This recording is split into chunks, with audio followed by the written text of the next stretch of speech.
Création d'une nouvelle ligne de tram, transformation de quartiers, restauration des quais.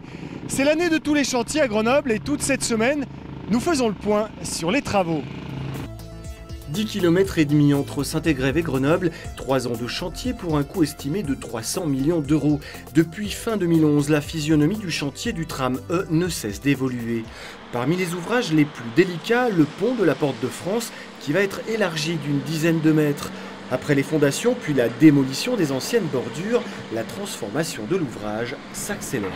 Là, on poursuit avec l'élévation progressive des piles qui sont au milieu de la rivière, des culées qui sont au bord de la rivière sur les berges. Et puis, dans quelques mois, en fin d'année, nous aurons la pose de la charpente métallique et le coulage ensuite du tablier.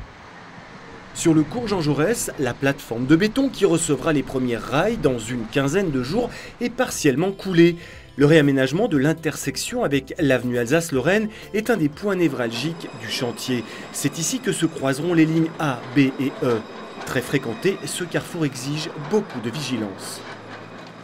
Il y a deux difficultés, enfin même trois je dirais. La première c'est les piétons.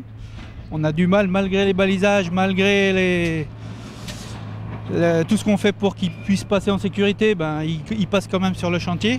Parce qu'avec le tram en circulation, on ne peut pas non plus fermer le chantier. Il y a aussi les contraintes du tram. Comme vous pouvez voir, il y a un tram tous les 3 minutes. Et puis la circulation. Au fil des mois, les piétons comme les cyclistes ont pris l'habitude de slalomer entre les barrières. Avec les travaux, si les barrières, les passages sont pas forcément très simples, mais sinon on s'y fait.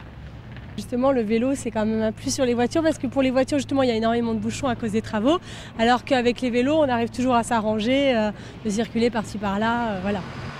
Si tout va bien, le chantier devrait s'achever dans un peu moins de 2 ans avec une mise en circulation de la ligne E prévue pour l'automne 2014.